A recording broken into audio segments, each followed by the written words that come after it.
नंदीश्वर कहते हैं, सनत कुमार, तुम परमेश्वर शिव के अवधूतेश्वर नामक अवतार का वर्णन सुनो, जिसने इंद्र के घमंड को चूर चूर कर दिया था। पहले की बात है, इंद्र संपूर्ण देवताओं तथा बृहस्पति जी को साथ लेकर भगवान शिव का दर्शन करने कैलाश पर्वत पर गए। उस समय बृहस्पति और इंद्र के शुभागमन की बात जानकर भगवान शंकर उन दोनों की परीक्षा लेने के लिए अवधूत बन गए। उनके शरीर पर कोई वस्त्र नहीं था। वो प्रज्वलित अग्नि के समान तेज दिख रहे थे, भयंकर जान पड़ते थे। उनकी आकृति बड़ी सुंदर दिखाई देती थी। वो राह रोककर खड़े हो गए। बृहस्पति और इंद्र के समीप जाते ही एक अद्भुत शरीरधारी पुरुष रास्ते के बीच में खड़ा है। इंद्र को अपने अधिकार पर बड़ा गर्व था, इसीलिए वो यह न जान सके कि वो साक्षात महादेव हैं। उन्होंने मार्ग में खड़े हुए पुरुष से पूछा, तुम कौन हो? यहाँ पर क्यों खड़े हो? तुम्हारा क्या नाम है? सब बातें ठीक ठीक बताओ, देर न करो। भगवान शिव अपने स्थान पर हैं या इस समय कहीं गए हुए हैं? मैं देवताओं तथा गुरु जी के साथ उन्हीं के दर्शन के लिए आया हूँ। इंद्र के बार बार पूछने पर भी महान कौतुक करने वाले महायोगी त्रिलोकनाथ शिव कुछ न बोले, चुप ही रहे। तब अपने घमंड में चूर देवराज ने गुस्से में आकर जटाधारी पुरुष को फटकारा और इस प्रकार कहा। इंद्र बोले, अरे मूर्ख, तू बार बार पूछने पर भी उत्तर नहीं देता, अतः मैं तुझ पर वज्र से प्रहार करूंगा, देखूं कौन तेरी रक्षा करता है। ऐसा कहकर उस दिगंबर पुरुष की ओर क्रोधपूर्वक देखते हुए इंद्र ने उसे मार डालने के लिए वज्र उठाया। यह देख भगवान शंकर ने शीघ्र ही उस वज्र का नाश कर दिया। उनकी बांह अकड़ गई, इसीलिए वो वज्र का प्रहार न कर सके। तदंतर यह पुरुष तत्काल ही क्रोध के कारण तेज से प्रज्वलित हो उठा, मानो इंद्र को जलाए देता हो। भुजाओं के अस्तवित हो जाने के कारण इंद्र क्रोध से उस सर्प की भांति जलने लगे, जिसका पराक्रम मंत्र के बल से अवरुद्ध हो गया हो। बृहस्पति ने उस पुरुष को अपने तेज से प्रज्वलित होता देख तत्काल ही यह समझ लिया कि ये साक्षात भगवान शंकर हैं। फिर तो वो हाथ जोड़कर प्रणाम करके उनकी स्तुति करने लगे।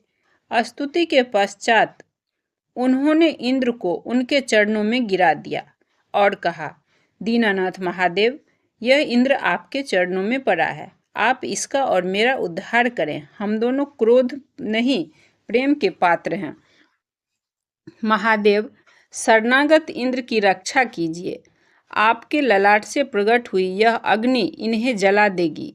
बृहस्पति की बात सुनकर अवधूत वेशधारी करुणा सिंधु शिव ने हंसते हुए कहा, अपने नेत्र से रोषबर बस बाहर निकली हुई अग्नि को मैं पुनः कैसे धारण कर सकता हूँ? क्या सर्प अपनी छोड़ी हुई केचुए को फिर से ग्रहण कर सकता है?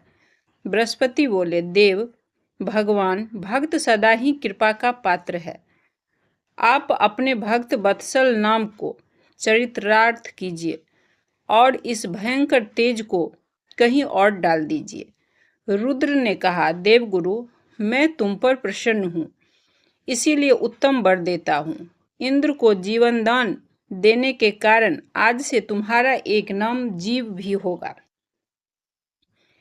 मेरे ललाट बढ़ती नेत्र से जो यह आग प्रकट हुई है उसे देवता नहीं सह सकते, अतः इसको मैं बहुत दूर छोड़ूंगा, जिससे इंद्र को पीड़ा न हो। ऐसा कहकर अपने तेज स्वरूप उस अग्नि को हाथ में लेकर भगवान शिव ने क्षार समुद्र में फेंक दिया। यहाँ फेंके जाते ही भगवान शिव का यह तेज तत्काल एक बालक के रूप में प्रकट हो गया, जो सिंधु पुत्र जलंधर के नाम से विख्यात हुआ। फिर देवताओं की प्रार्थना से भगवान शिव ने ही असुरों के स्वामी जलंधर का वध किया था। अवधूतेश्वर रूप से ऐसी सुंदर लीला करके लोक कल्याणकारी शंकर वहां से अंतर्ध्यान हो गए। फिर सब देवता अत्यंत निर्भय एवं सुखी हो गए।